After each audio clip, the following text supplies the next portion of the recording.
Today we're talking about adolescent readers.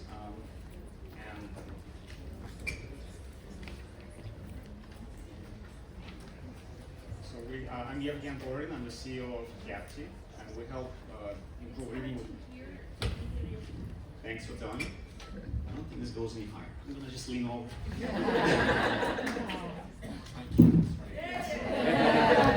Thank you. I think it's too early for me to think. So I'm Yevgen Borodin, I'm the CEO of Ph.D. We help improve reading with evidence-based solutions, and in particular, we provide the real reading diagnostic that all the researchers are using.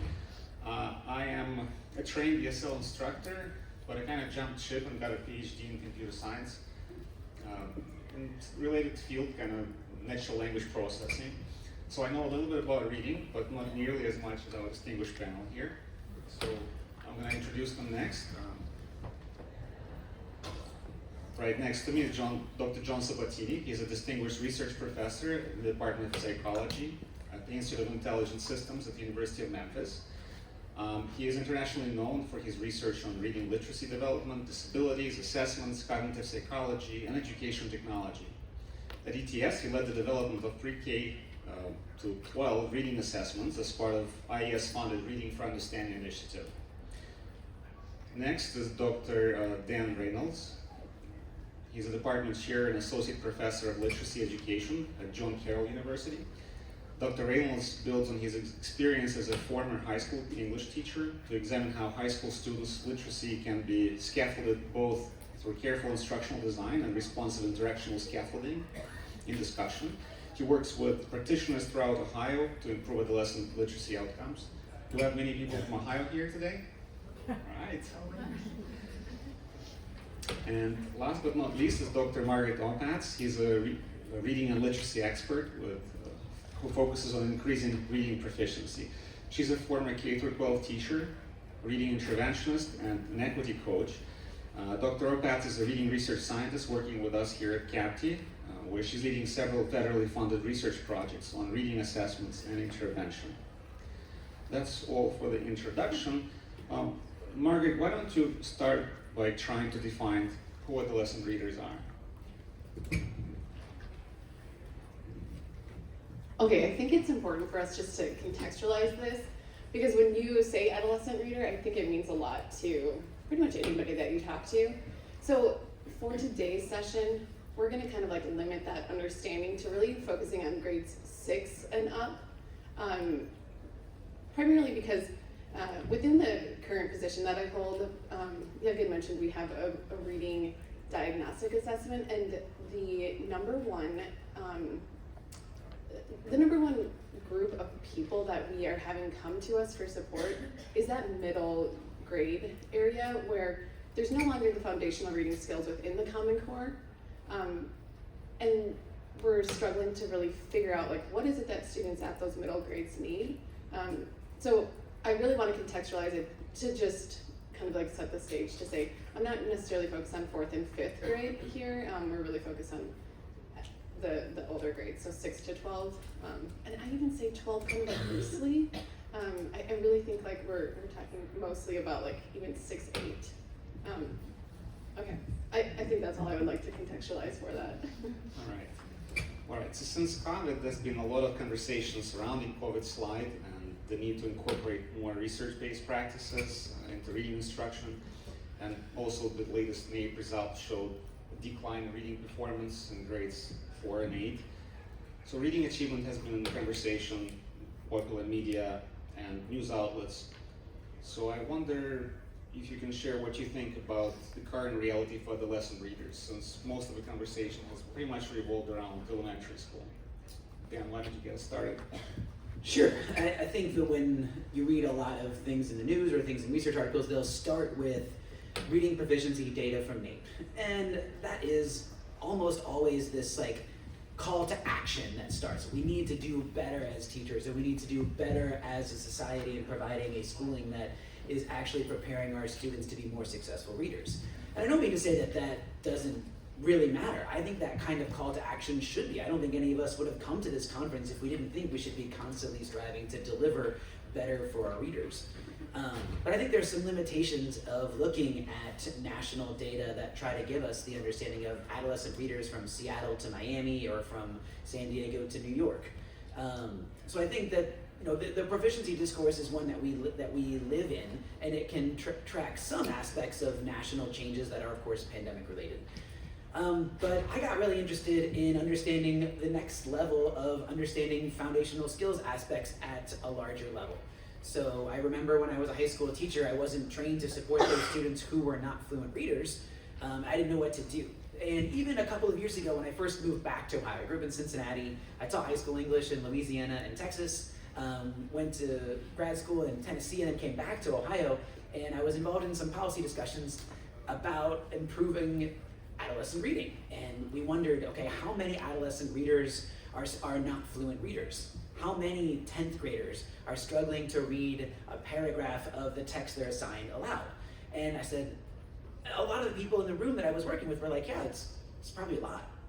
And I said, well, I know a few, but I actually don't know how many there are.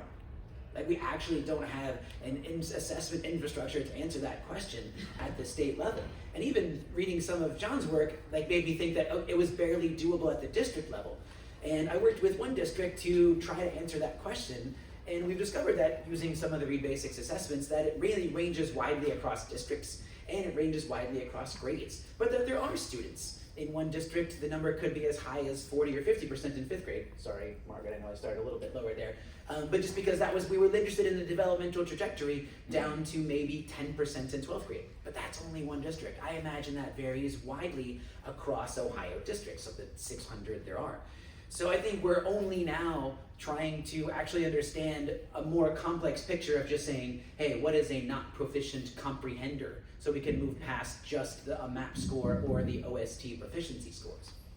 So I think the national proficiency discourse and the foundational skills are ways in which we're trying to better understand the reality for adolescent readers. But also the reality for adolescent readers is the same reality that y'all experienced. Last year I had a chance to take a sabbatical from John Carroll and go teach in a Tier 2 reading class in a high school. And I found a classroom full of kids who were laughing and joking and who were rich language users, who were constantly making new jokes with us as teachers, who were constantly working with digital and personal environments. Like, those realities of classrooms are very much a part of when we say, like, what is the reality for adolescent readers?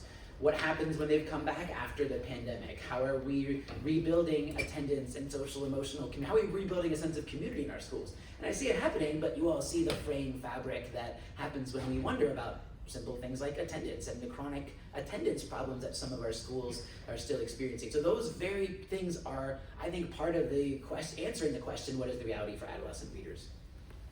But the last kind of way I'll answer that question is the slow shifts we've seen in the publishing industry. It was awesome to walk into Jacqueline Woodson's session and see thousands of people there celebrating her work.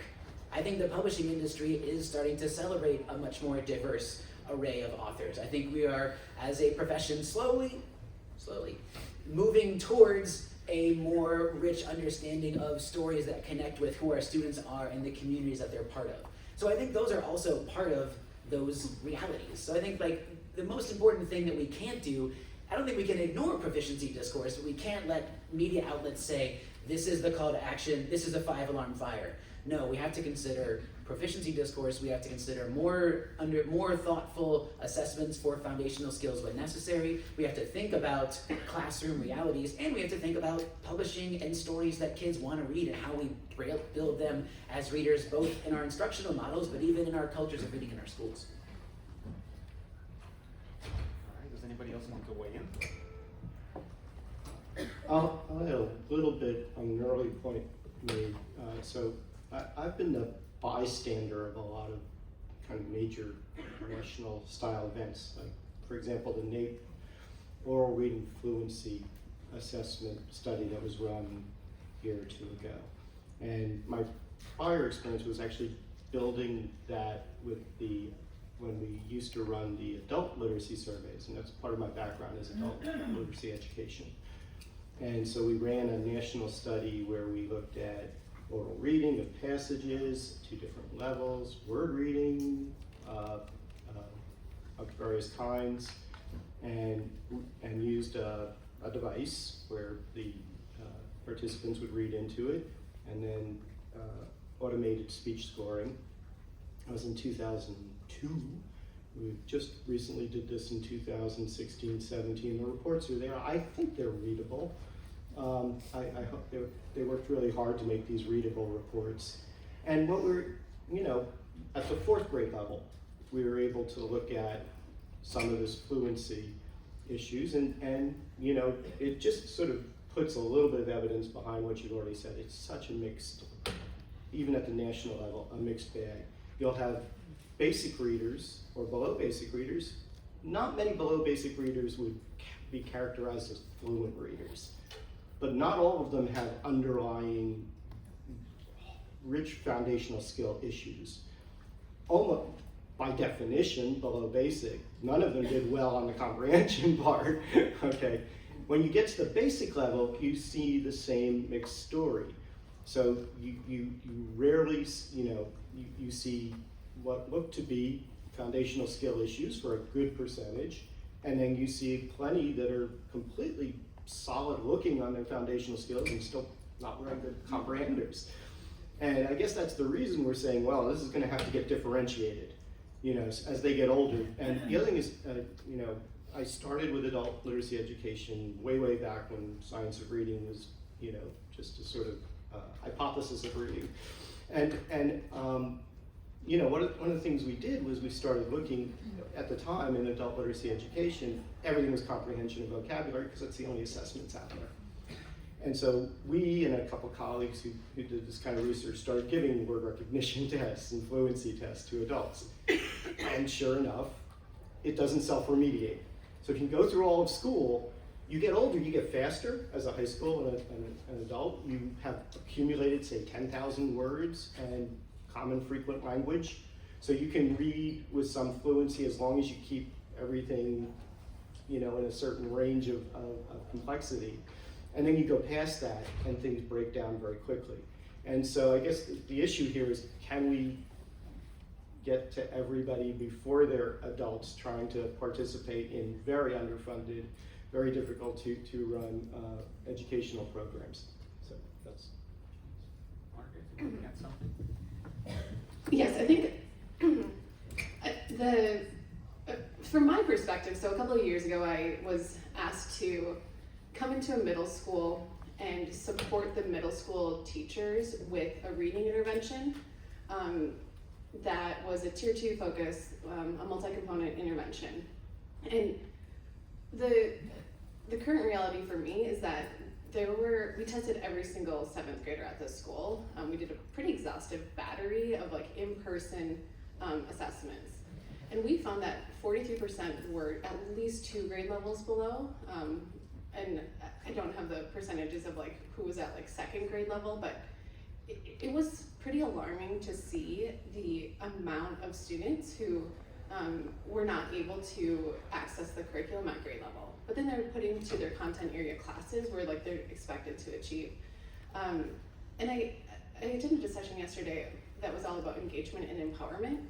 And I think it would be really hard to be engaged or empowered if you're reading at a 2nd grade level and expected to engage with this content that you might be able to orally understand it, but when you're confronted with a text again and again, I think that's a really difficult reality to find yourself in.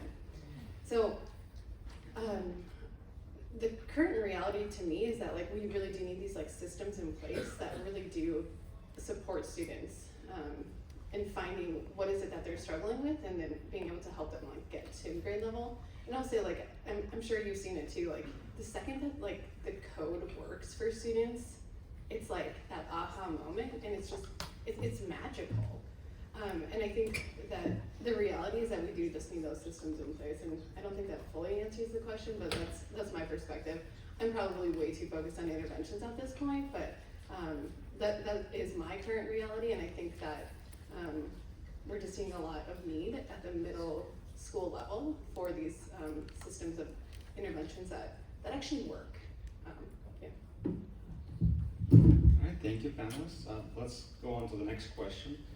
John, let's start with you this time.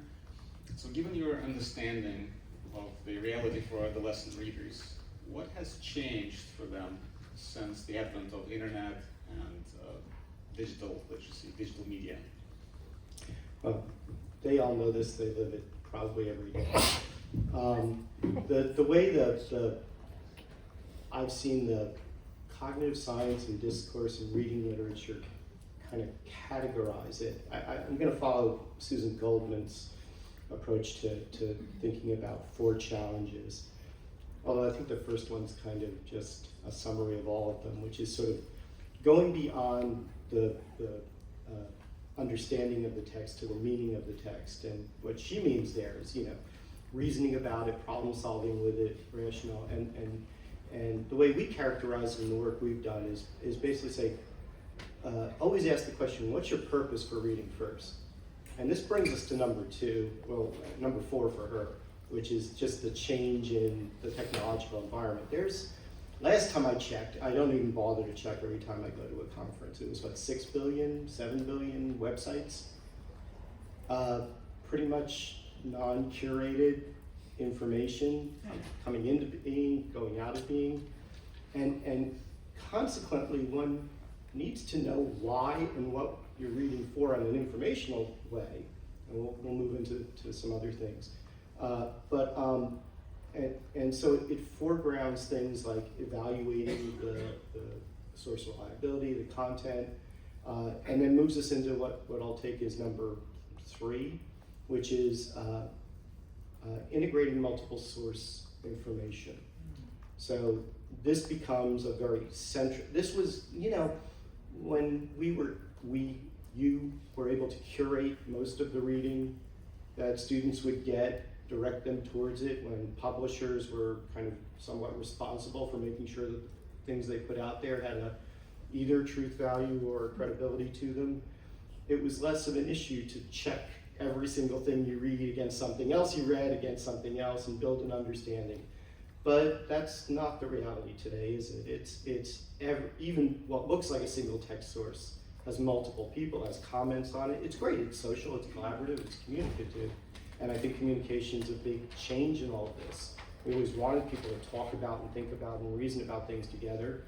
Now that's pretty much happening on all the internet sources and all the things that we see. There's this constant dialogue going on around text and content. I think the final one I'll mention real quick is multimodal. I mean, in the history of reading and literacy, there have been pictures, there have been diagrams, there have been different representations, but now it's pretty much all the time, and it's videos, and it's animation, it's moving between a visual, an audio, and a print world. And so we're working hard to try to figure out what that means. That is to say, reading just never stood in isolation to begin with, and now it certainly doesn't. So how do you integrate multiple forms of information to understand them? So those are just a few of the one last one is that I just added. It's as you go from say 6 to 12 or 3 to 12, it's not the text complexity that I want to focus on. It's the changing amount of things that are, the multiplicity of things changing. So you go from needing to know 6,000 to 8,000 words when you're in elementary school, up to 20, 40, 50,000 words or more as you move into content area and subject area understanding and reasoning. The sentence and the complexity of the reasoning at even a sentence level, the connectors to connect multiple clause sentences to make sure you're building a mental model of things, throwing out all the extra information that's not necessary, building up that.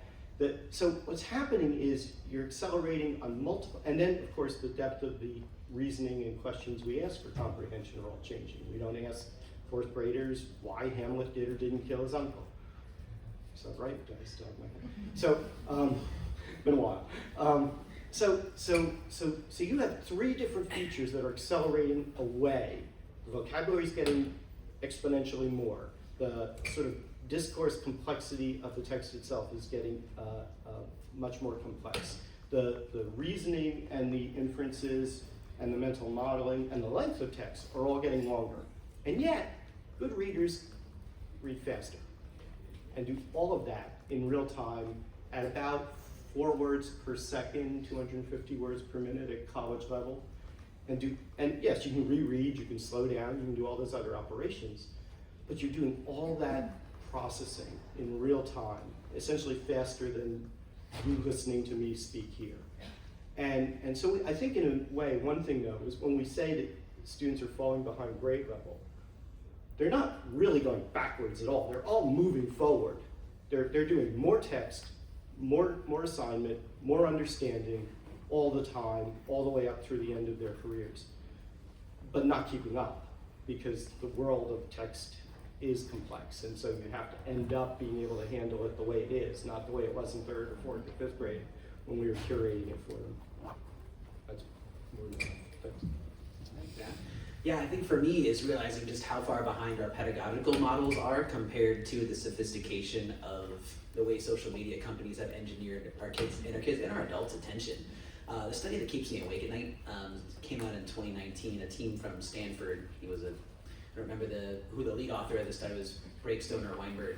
And they did the study where they gave high school kids, like over 3,000 of them, a national sample of high school kids, a live internet connection. They presented them with a website and asked them to evaluate its credibility. And they said, you can check anything you want with this. You can follow any of the links, you can go double check it, you can open up another tab, you can do whatever you want on the internet to evaluate the credibility of this website. And they found that a very small percentage of students discovered, there was a website about climate change, but it had a particular portrayal of climate change. And they wanted to know how many of them would discover that the website was being funded by the fossil fuel industry.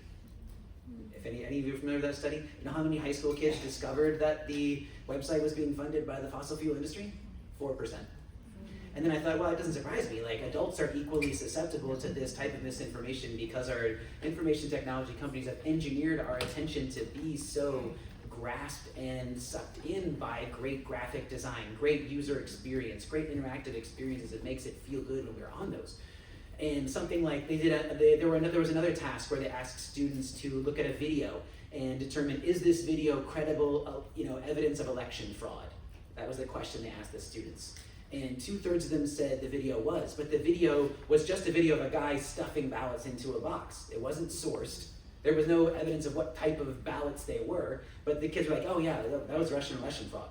Because they saw it in that video that looked visually compelling.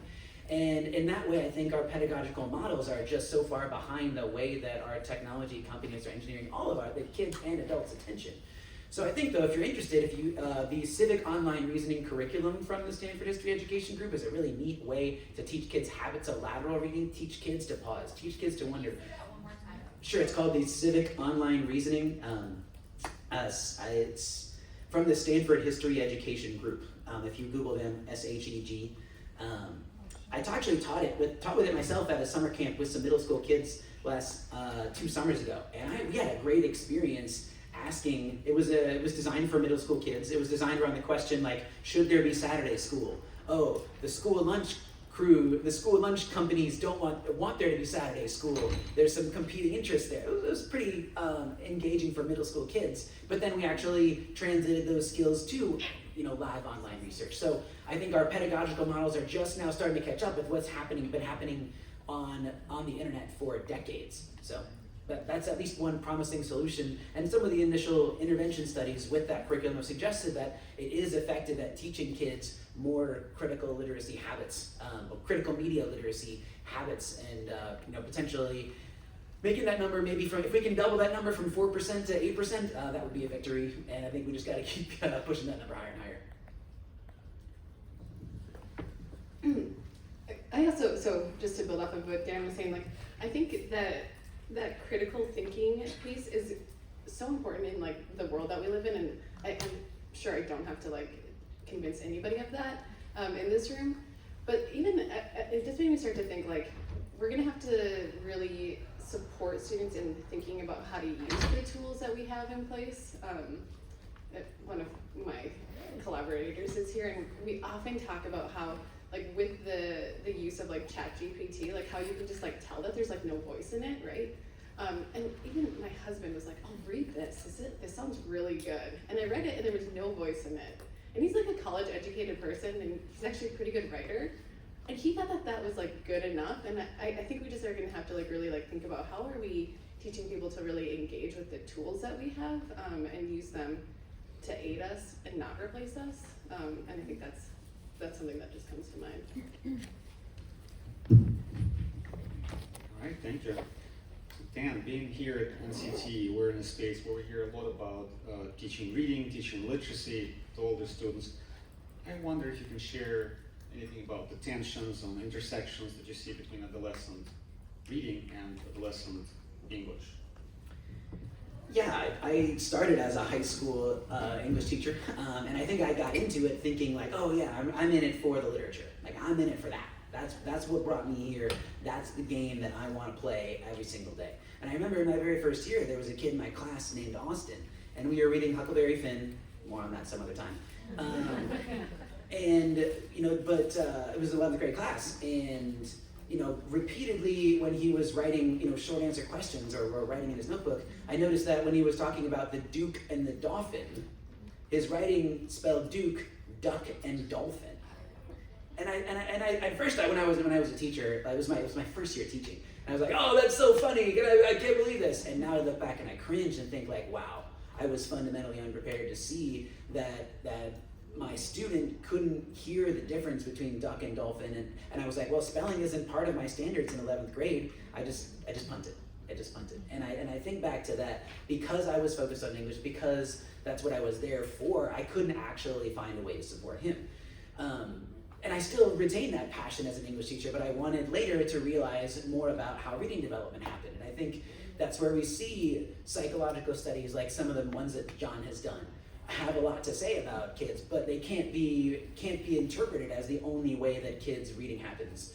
Research in psychological traditions has to be complemented with sociological traditions, and in the humanities, and in stories and literature. So when I tell my pre-service English teachers at John Carroll, I say like, hey, you absolutely need to go and relish the English classes that you're taking, and you need to, but our middle school teachers who have to take a phonics class, like don't ignore that. Like you need to take that seriously. Hearing the sounds of language and understanding how those sounds of language are the building blocks of automatic word recognition are equally important. So I think that there are a lot of tensions, and there are entire separate conferences that if you want to go and read about scientific research, you can go to one conference, and if you want to read about literacy, you can go to another conference, and if you want to feel awesomely empowered about English, you come here. And I feel like I've tried to live in all those worlds, but I do also feel tensions. When psychological research doesn't capture the aspects of student identities that we know are so important to who they are in our classrooms, that's just a real tension.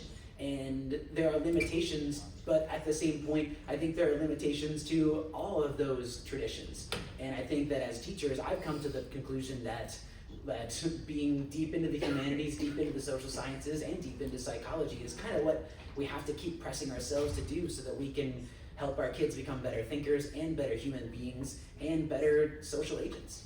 So I guess I just wanted to kind of speak about that tension because I feel it in classrooms when we talk about assessment. I feel it with kids when I talk about what their school is for and who they want to become.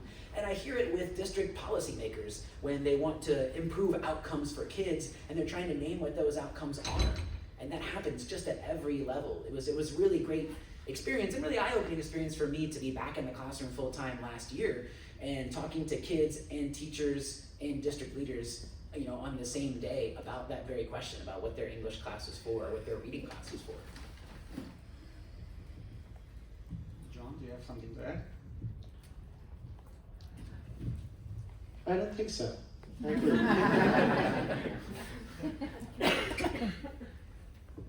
So I mentioned that I was at the middle school a couple of years ago, and I'm a trained elementary school teacher, turned middle school teacher, I guess.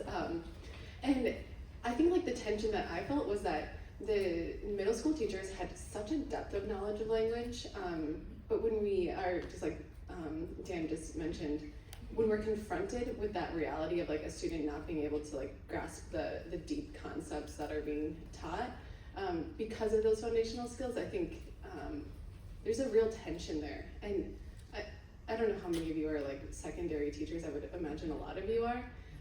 But it was like something like watching the middle school teachers go through a multisyllabic word analysis intervention and learn how to do that, and learn that A says ah. I mean, that is really like an important piece to like that understanding that, I guess I just sometimes question like, Liz, who's sitting here, she was a secondary teacher, and we worked very closely during our dissertations, and every time that she learned a new rule, it was like, oh my gosh, did you know that we split syllables between two consonants when it's like a closed syllable to begin with? Like, those types of things are really empowering for us to be able to grasp. So the secondary teachers that I worked a lot with, like, were really inspired to learn that English isn't completely opaque, that we do have actually like these transparent rules to help us. So I do think that there's like we should find a better balance between like what works and what doesn't work for older students. Okay, so far our discussion has revolved around contextualizing the realities for adolescent readers. I'd like to change gears a little bit and now talk a little more about the science of reading and do it through a specific lens. The science of reading has been, if you Google it, if you read about it in the news, again, it's pretty much about elementary and about phonics. But let's see what the science of reading looks like and what it tells us about the adolescent readers. John, I think you have a lot to say about this. Oh, Maybe you can start. I can start. Well, I kind of previewed this earlier. I mean, there's no reason to think that adolescents, as they come into maturity, as you give them these experiences, as you use language with them, as you get them to think, that they don't have all the capabilities to really engage and be interested. And we were talking last night about moral and ethical questions in the things they read, portraying different worlds, certainly gathering knowledge and models of disciplinary areas that they could, be becoming curious, engaged in those. And then there's this bottleneck, which is you assign everything to them through written text that they is effortful. And because of the effort, everything comes back to, right, these sort of, you value something and put the effort into it. But if that effort sort of just wears you out, what do you do? And so I think it's I think we looked at one point, and it was the 5th grade curriculum standards, where you see everything that we've been talking about almost exclusively for the last 4 years of the curriculum standards should all be known now. And now we're going to work on comprehension here and comprehension there.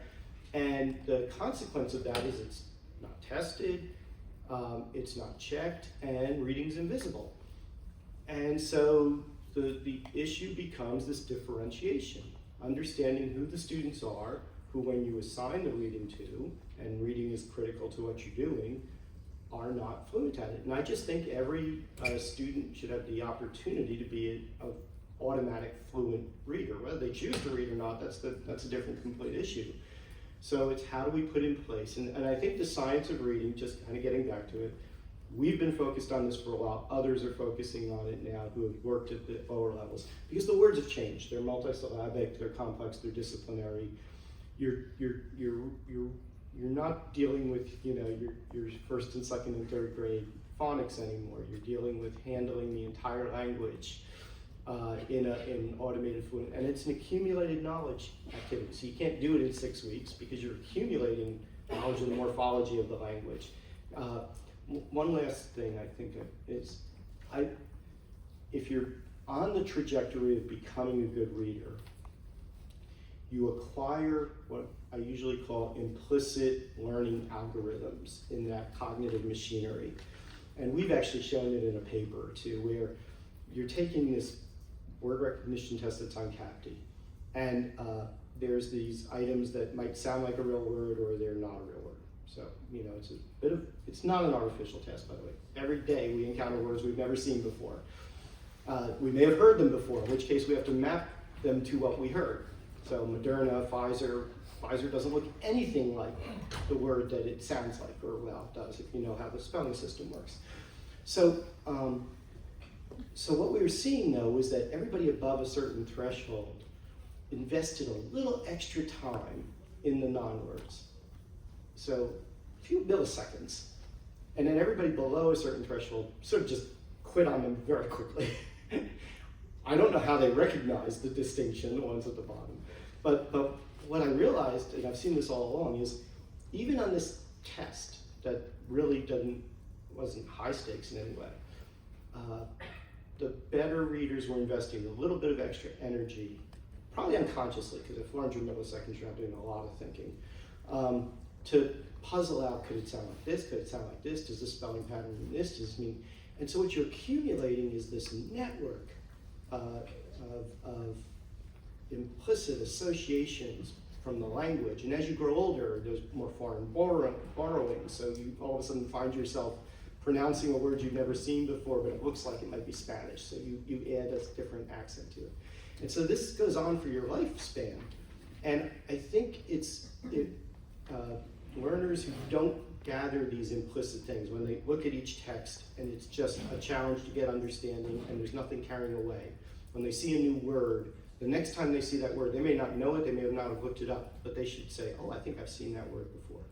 And that comes from this experience of reading all the time, while you're thinking about other things, while you're getting interested, but it's invested every time. And the more effort it is to do the most foundational skill, the less mental energy you have to invest in this implicit learning.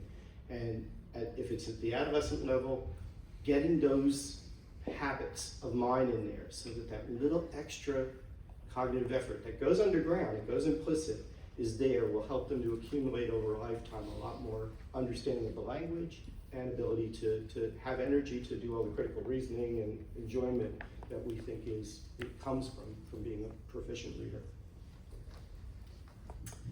Yeah, for me, there's kind of two pieces to the science of reading for adolescents. And the first one is about morphology, and the second one's about disciplinary literacy.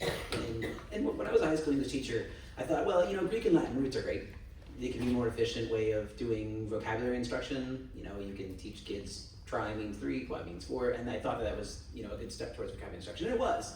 But now that I've gotten deeper into this research, I realize wow, as students move out of 4th grade into 4th and 5th grade and move into these middle schools, their texts are so much more full of multisyllabic words, but they're also much full of what we call morphologically complex words, or words that have multiple morphemes.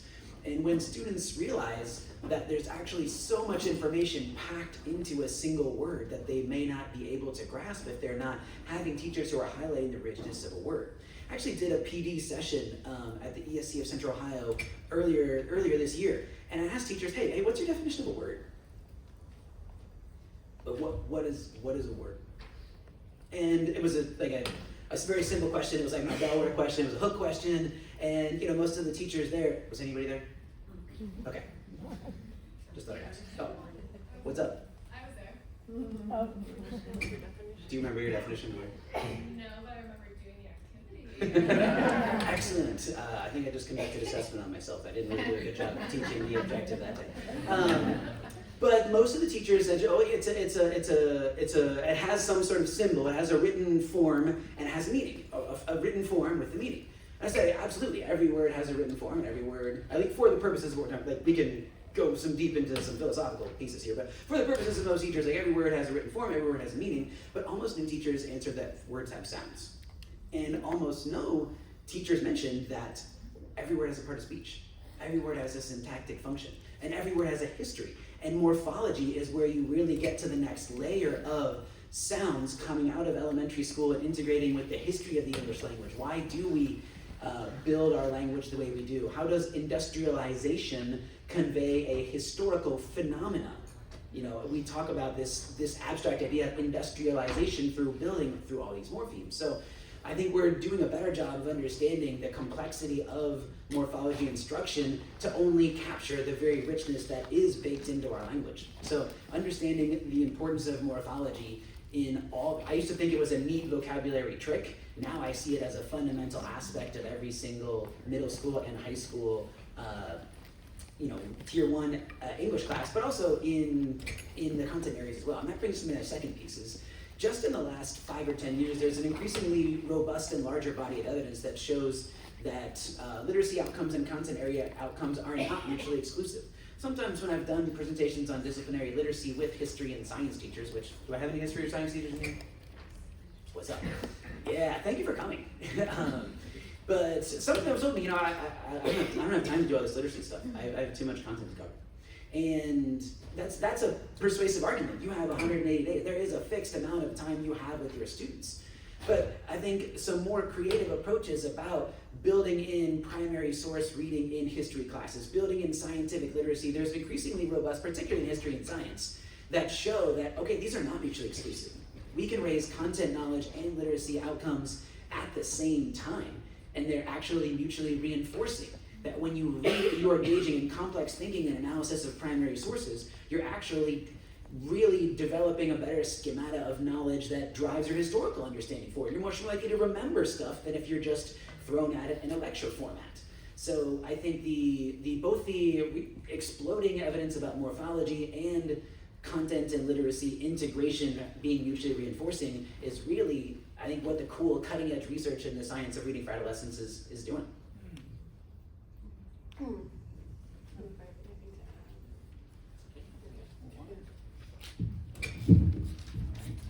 So far the conversation has been theoretical and conceptual, and we have a lot of teachers here in the room. We're probably wondering, how do they reduce this to practice? So my next question would be, how do we help adolescent readers? Maybe you can start. Sure. Okay, so I do think that this is like a big question, and in contextualizing this, like the concept that, or like the framework that I'm gonna like enter it through is intervention. But I also want to say, like, I think that the world of reading and literacy is like so rich, and we can like continue to see like the evolution of culturally and linguistically responsive texts. So with that being said, I think like entering it through an intervention framework, and just thinking about like the work that I've done recently with middle schools, I think what adolescent readers really do need is, again, I said it before, but that system of support to really provide what students need to be able to help them access that greater world of the curriculum. And I will say, just like one way that we can do this is through really good assessments that pinpoint what students need. I think is anybody in here elementary? Okay. At the elementary level, we have so many diagnostics that like pinpoint what students need. And then they hit 5th grade and they magically have all the foundational skills, you know, solidified, and we move on. But what we don't take into consideration is how difficult text gets at that level. So when you think about it, there's like some specific features of academic language, like one of them being like demonstrative pronouns. Like a word like this can pack in so much information, but if we do not explicitly teach students how to connect to what this is referring to, it's a very challenging situation. And Dan mentioned morphology. Just thinking about nominalization, let's just take a suffix of tion. You add tion to the end of erupt, and then it becomes eruption, and then you have to start to think about what is an eruption. And you can go through, I don't know, I got really deep into volcanoes a couple of years ago, but if you go into like that whole process as a volcanologist, and you're explaining like the magma chambers, how when magma is coming up through the volcano, it's magma, but the second it hits the vent, it's lava. And it goes back to the Latin origins to mean molten rock inside and then sliding rock outside. Now, it doesn't matter if you know that, but if you are learning about science and specifically volcanoes, you should know that. So I think we like have to take into like this idea that language is so complex. We are packing this information in there so tightly in a text that would take us like 20 minutes to explain one sentence in a text. I did some analysis on a 5th grade volcano text, and pretty much it said something like, a volcano is a rupture of the earth on an earth-like planet. It's like, what? Who wrote this? And we are expecting a 5th grader. I said that we're going to contextualize this as beyond 4th and 5th grade, and that's all we've done. So, But I do think like that's a really, like it's really important for us to understand how language works and why we're doing that. Like it is not a mistake that we're using all of these nominalizations. It is because the insiders within the disciplines compact the information because they are assuming that you have that background knowledge. So one thing that, I'm just gonna keep saying Liz and I do a lot, we're both in Salt Lake City, and we have a really large Pacific Islander population. So we've done a lot of work on, this is why I actually got so deep into volcanoes. We did some work at a charter school, and it's a charter school that is, it's founded by Tongan immigrants, and the whole emphasis is that like the Pacific Islanders are going to be able to have like cultural linguistic representation in their reading, their writing, everything that they do. That is like the tenet of the school. But what they were noticing is that science was not doing well there. So what we did is we found texts that were written from the Pacific Islands, and all of the students had some background knowledge from the, what was the one that just erupted? It doesn't matter, right? So anyways, there was a volcano that erupted and most of the students had talked to a family member who was living in Tonga at the time to check on them. Kilauea? My brother lives on the other side Okay. of the island, so yeah. So they all had this firsthand I was there. experience of it, but they couldn't necessarily tell you in these technical terms about the magma chambers and all of that. So what we did was we created these text sets that really helped to build from their lived experience, and then we could move it further and further away as they built their background knowledge to be able to access those cultural insiders, those people who write the scientific text, who, you know, you want to just present it as fact, right? Nobody's ever teaching a 4th or 5th grader, how do we know that this is true? Right? Like if you're just, at least when I was a kid, I was supposed to just take it for what it was. If I asked why, the teacher was probably just going to tell me it's because the scientist told us that it's true, if they even got that far. So languages did not evolve on accident, and we have to just be able to really teach students that. I want to just share one more example because when Dan mentioned something, I was doing some work again at that middle school, and one of the teachers had segregation in her text. So it was about the Little Rock Nine, and she said, well, I don't think segregation is that hard of a word to teach. I'll just tell them, like, if we take off the T-I-O-N at the end, it's to segregate, which is close to separate. And I was like, you think that, like, that's gonna get the students to understand segregation? And it was a really, like, clear illustration to me of what Dan had said, like, that every single word has a history to it. And to simplify segregate to separate, it didn't get to the historical context. And then also when you add ION at the end, we're adding this entire process into one word. So you're compacting all of this information, right, into one word. It's kind of similar to like the Great Depression. We take the Great Depression, we nominalize it into this phrase, and then it compacts all of that information from a decade into one phrase, and we expect students to be able to understand that. Like I think that I'm a really big proponent of meta-linguistic awareness, like pulling in, whether it's through bidialectal work or multilingual work, like I think that that can be really beneficial. But anyways, to go back to what Yevgen had asked me, I think what we really do need at that middle school level is those tools that can help us pinpoint what is it that students really need to be able to access the curriculum. So we do have a tool. John is the designer, I should say, of this tool, and it's an assessment that measures foundational reading skills. So I mentioned that in my current role, Yevgen mentioned, in my current role, I'm a reading scientist at Ph.D, and what I have found that most of my work revolves around is supporting teachers at the middle school level. So these are teachers from across the country who are saying like, I need help and I don't know where to start. So the tool that I'm referring to is Read Basics, and it's a foundational reading skill assessment. I have a couple of slides here, like this just shows the data, but basically like we have this tool that gives you 5 foundational reading skills measures. And I have that right part with the box around it, the students are in red there. This has been a really helpful thing for schools. This shows you there's it's the word recognition and decoding subtest.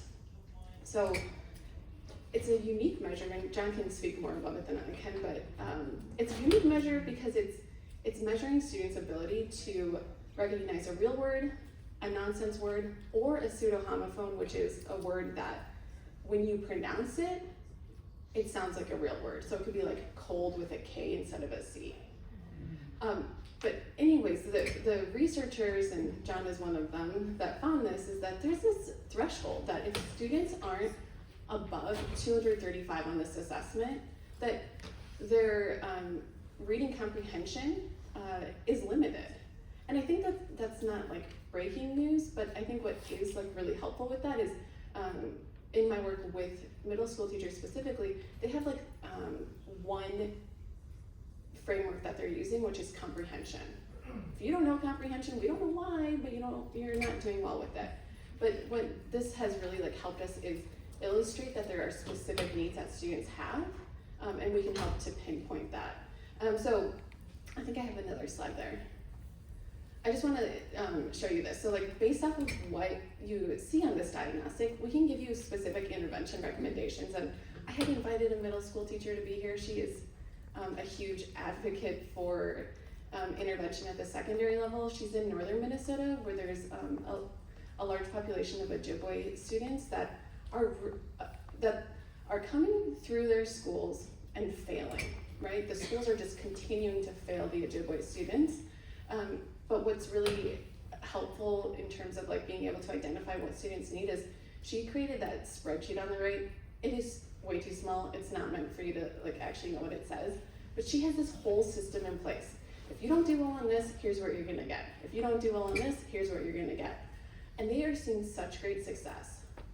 And I will also mention that when we talk about like digital platforms and tools, they didn't have a system in place to teach multisyllabic word analysis. Just like, like they're trying to, they're doing this from May to now. So they got this data in May and they were like, everybody's like, we gotta do something. So they're using specific online tools for some of the interventions if they don't have somebody to do it. So they're using one called Lexercise. I don't know if anybody's familiar with it, but can you go to the next slide, Yevgen? I thought this was really cool. So this student that she has here did Lexercise for not that long. And already he is seeing a lot of success because in that word recognition subtest, he's seeing a lot of success purely based off of Lexercise, which is an online tool, but she knew to do that because of a good diagnostic. So anyways, they're seeing this success over time, and I really do wish she was here, but she was like, this boy has never felt success. He has gone through school, and he has he has a mom that like I wish I had her as my mom. It sounds like, because she's like really pushing to like get him the support that he needs, and now they were able to pinpoint it and really find exactly what he needs. And he said something like, "I've never felt success before. Like this feels so fun." And I was like something as simple as that, but it's like that's life changing. And this is really not from that long of an intervention so far. So I really do think if we can give students the interventions that they need so that they can get some success, it's going to really be beneficial. I will just one more, I'm gonna just give a plug to two things. So one thing that we found really great success with, if you are in the middle school or high school levels, Tracy here could also tell you more about it, but we're finding really great success with this multisyllabic word analysis intervention from the University of Texas at Austin. It's called Word Connections. And it is so great to, Tracy can, like I said, tell you more, but like she is tutoring a student one-on-one, and the amount of progress in like 10 lessons is really great. And I also think like, I love it when students need support with that multisyllabic word analysis, because it's a 40 lesson intervention, and then they should theoretically be good to go. So I think that can be, I shouldn't say quick, but it really shouldn't be like a sentence, right? Like I shouldn't be sentencing you to a decoding intervention for the rest of your life. Like we should be able to give really high quality instruction and move on. Okay, I'll stop there. Can you say the name of that intervention? one more Word connections. What was the university? University of Texas at Austin. Okay, let me quickly gloss on several things I just heard there. I was trying to take notes. By the way, you can tell the difference between us. I have like 3 devices in front of me, I'm still taking notes with a pencil. So that threshold study, the reason we were ourselves impressed with it was a couple things. One is, below that threshold, there was 3-year longitudinal no comprehension gain for that group. So everybody else kept moving up. Everybody above the threshold proportionally moved up, both in decoding or word recognition, because they were learning new words and new vocabulary, and comprehension, and those 2 things grow together. It's actually the opposite of what we expected. Some people think decoding just flattens out. It doesn't. You're learning words, you're learning about the language, so you're learning the sound to spelling system and its complexity. So those 2 things grow across your lifetime together. But this one group at the bottom there, they couldn't figure out the words, and so they couldn't grow in comprehension. It was sort of, and it was multiple grades. So it's like if you were 4th grade, 5th grade, 6th grade, all of them were at the same threshold. And longitudinally over 3 years, none of that group seemed to grow. So it was not definitive, but it was a darn good study. The second thing I want to quickly point out is that in terms of the model here, and there's a lot of people involved in building it and helped along the way. But one of the things is it is silent reading. And you know, the end goal is going to be mostly silent reading, although I have a whole lot of, I could be saying about oral and silent as you develop. And reading's invisible, kind of, and yet all the progress monitoring and other measures, almost always oral. And I wonder about that. I mean, because it adds, they work, but they're not diagnosing the same thing you do silently. And even though ours is multiple choice and there's some issues there, it's nice to be able to have them in private, do these different pieces, get some diagnostic information and reason from it in that kind of silent operation. And the third thing is that the progress monitoring movement has moved towards simply giving you little snapshots of the same comprehension test. And that's why it probably doesn't end up, and because people want it short and they don't want it to take up a lot of time, but yeah, you lose the diagnostic specialty when you do that. So if you reduce everything down to a 5 or 10 minute little thing, and you can break this up into multiple sessions, make it short, you can't monitor whether those underlying skills are growing that are going to support the higher level skills. 2 more things. One is, we didn't only build foundational skill tests. We build what we call scenario-based assessments. In fact, that Stanford study, I almost got it in there. They were going to use our, there were 2 history. One was actually the history of immigration from the late 19th century, and which is very interesting that we chose that. We chose it way, way long time ago, and it turns out that it's almost as if it's a modern history lesson because we haven't really changed a whole lot of the policies since then.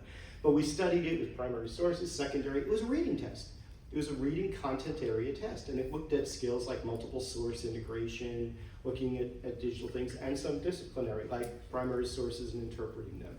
And we've been building those along with the foundational, all along, across all the grades, because, you know, all these other complexities we talked about of comprehension. So the science of reading isn't just foundational skills, and especially as you move up in the grades, this is science too, and eventually they'll hopefully market it or label it as the science of reading along with the rest of it so that we can just integrate it with everything else.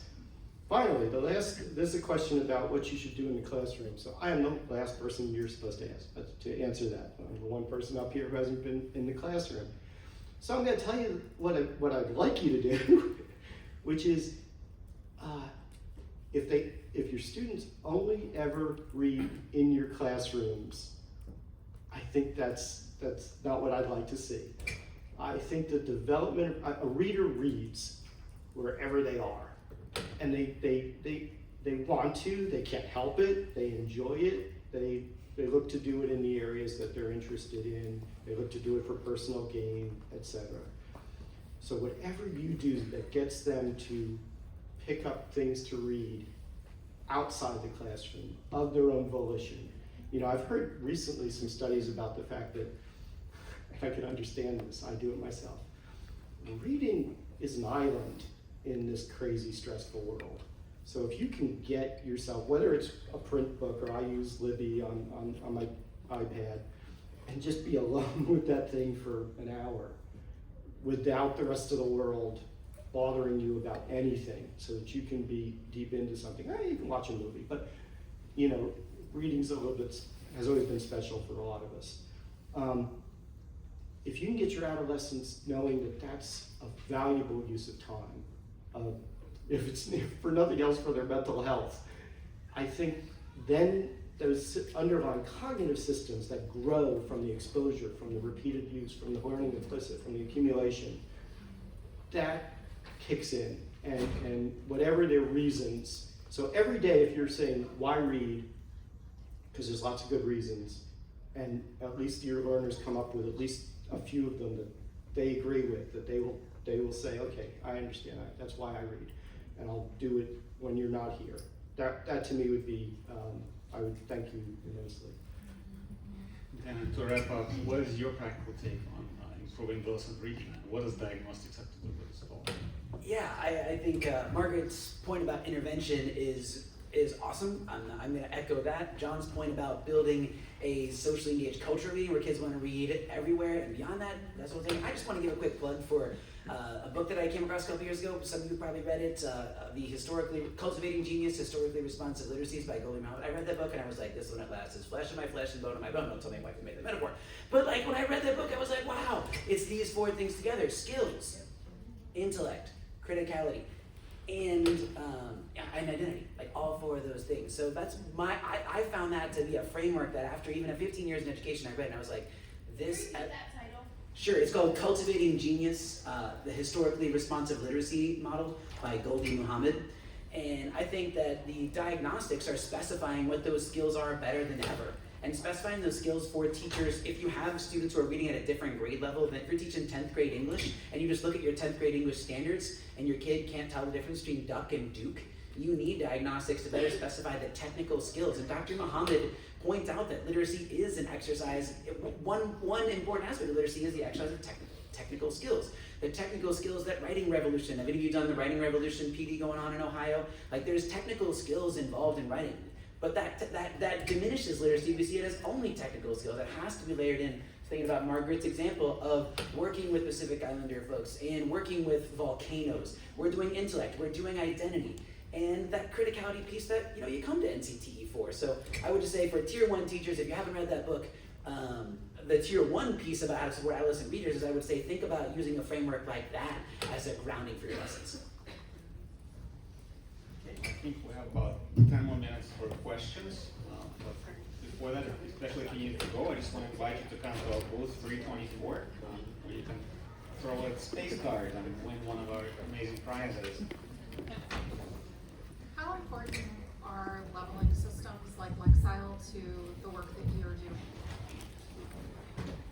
We had a long discussion about Lexiles at dinner last night. I'm trying to see if we can summarize. How important are Lexiles? I think we have a range of opinions even on our own. Or any Not other much. leveling systems. Not much of a range. Yeah, I think you're right. Here, I'll start. Yeah. Okay. Those models are built on groups of text, not individual text. At an individual text, they barely sample. I always bring this one out. We analyzed Harry Potter every 300 words. It ranges from 2nd grade to 10th grade. It's got a distribution. And guess what? That's not linear. It doesn't like get to 10th grade at the end. It does that every 300 words. It goes like that. The precision of Lexile is like 3 grade levels ever. So it's like it's not telling you anything very tightly banded. So you can tell I'm probably not much of a fan. And you can't equate it with comprehension because those are two completely different things. The complexity of text isn't about reasoning about the text, it isn't about recognizing the words, it isn't about thinking through the problems and integrating information. So you can't switch over a comprehension score to make it mean a text difficulty score. So that's a false, that's like math and reading are just as well correlated, you might as well use that, okay? And then the next one is the great moderator or mediator, I gotta get those terms right, and I should because that's my profession, is background knowledge and interest. Oh, so if you know a lot about something, all those formulas are wrong. Because a hard word is only a hard word if you don't know it. And so it's a mean frequency. It's like, but if you know a lot about something, and if you care, you're going to spend the time to understand it and make the connections. Most texts are written, what you should worry about is that background knowledge issue, which is, we've done studies where there's also a threshold there. If you don't know enough about a topic, and the writer thought you might have, because otherwise it'd be boring. Nobody's going to write as if you know everything already. They're going to let you make inferences. You can reach a point where you can't make inferences to build a mental model of the text. We were talking about baseball or cricket or other things. If you don't have the requisite baseline of knowledge about this, then you can't do it. But then again, reading is all about learning about things, so you don't want to know everything in a text. That's boring. And so, once you're above that, you're okay. And then you help students to know how to learn from texts. And that's why you want challenging texts. Because how else are they going to stretch that language and knowledge and background knowledge? So if Lexile does anything for you, it gives you a broad range expectation, and if you see frustration after giving a text that the Lexile told you probably wasn't a good one, only then might you use it to say, oh, okay, never restrict on the front end is my view. Do whatever you think is good, whatever you think they'll understand, whatever you think they care about, whatever you can get them interested in is fair game, and keep it challenging as often as you can. Yeah, what he said. I mean, like in my pre-service teachers, when I teach them, I don't teach them that, hey, look at the Lexile or use Lexile in any particular way. I don't think that it's a number that if you need Lexiles to tell you that your kids can understand it, you're probably actually missing the work you should be doing as a teacher in any subject of getting to the heart of that text and getting to the heart of its conceptual complexity, which sometimes can be even more important than Lexile's measurement of the length of the sentences or the rarity of the vocabulary. Margaret, do you want to add? I just want to plug in. Margaret wrote a very interesting article. If you Google it, putting Lexile in its place. So I think you can get my perspective. Yeah, that was You're right. right. There really isn't that much of a range of perspectives. I'm curious, could you all talk about the relationship between fluency, decoding, and encoding, and where that kind of fits into the diagnostic picture? Because I'm finding in middle school, right, we have kids with fluency problems. Some of them have foundational gaps, some of them don't. But, so what's the relationship and how is that assessed? Let's give it to the second Start. Christian. So I think of fluency as the sort of, in that famous Scarborough style drawing, as when the loops start coming together. So it is the combination of language.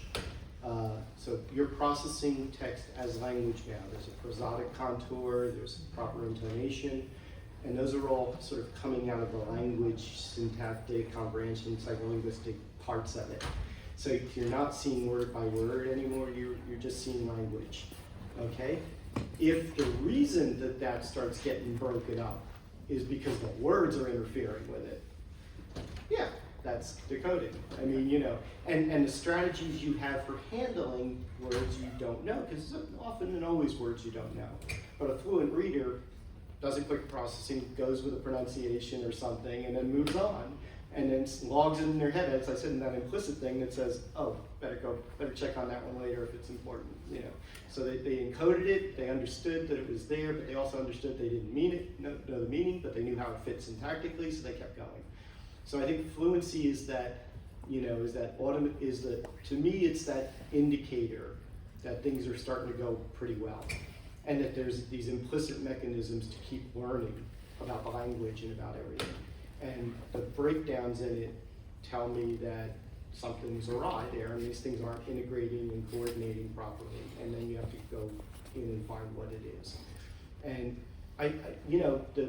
the actual assessment techniques they use for these, I question. In our NAEP study, it's very interesting. The students had actually read the passage 3 different times. They read it once in the real NAEP to answer all the questions about it. It was part of a longer story. They then came back 2 weeks later This was the first one. This wasn't ours, actually. This is the earlier study. They were given time to look it over again on their own before, and then finally they were asked to read it. So it wasn't a cold read. I think this cold read idea, I just question in the literature. I haven't seen enough studies to ask, because you're really capitalizing on missing words, because that's where your delay comes. Therefore, that causes time. The time becomes the indicator that you're not fluent. So it downplays the prosody and the other expressive parts in favor of the word parts. In that regard, it's probably a good indicator that if you're failing on these little short probes, that there might be an underlying word problem, because they're capitalizing on it in the psychometric measurement of it, because it's a double whammy. You both got the word wrong, so that counts off 1 point. And then it took you more time. And if you go back, what a good reader would do is, of course, go back over things and self-correct. And that costs time. But that's a good thing. That's a thing you want to encourage, is you flubbed, go back. Or, oh, wait a minute, you metacognitive. You went, oh, something went wrong there. That wasn't the right word. That costs time. And so it's not that they're bad measures, but they're intended to sort of rank order you, to just classify you, that there might be something to look at more diagnostically here. But the decisions they made to make them quick and other things are not really good measurement. The other thing is they don't let everybody read to the end, so everybody's getting a different, there's a lot of issues, that's a whole different discussion. But I think fluency itself is, to me, now again, non-native speakers, whole different issue. We were discussing one other characteristic, which is, I would like everybody who's a good reader to also be able to read fluently out loud, because I just think it's valuable and it's nice to be able to do. So somebody in the room says, hey, what are you reading? And you can read a little bit of it and you're not embarrassed. Okay? Broadcasters do it for professional reasons. It's a good skill to read out loud. But good readers actually read better silently. Of course, they have more, the production part doesn't get in the way. We read to kids, we don't even bother to pay attention to what we're reading. So you do want to pass that point where reading aloud is actually less efficient for understanding and comprehension than reading silently to yourself. But I think as an indicator that the foundational skills are coming together, that's where I think it pays off, because it's the language and the coding and the print coming together. I don't have anything to add to that. Next question. One final question. What advice would you have, because I'm finding like my district, for example, is eliminating like student independent reading time, because it's like not getting the results that they want to see. So as we try to like instill a love of reading and also like matching kids to books and giving them that education and voice and choice. And also we want to be better. I think in middle school, so I too am trying to find connections. What advice would you have for teachers who are wanting kids to be able to like bridge these gaps, but also honor their own reading lives? So I love talking about this. Actually, there was a series of studies that came out between 2013 and 2018 by Gay Ivey and Peter Johnson about socially engaged reading environments.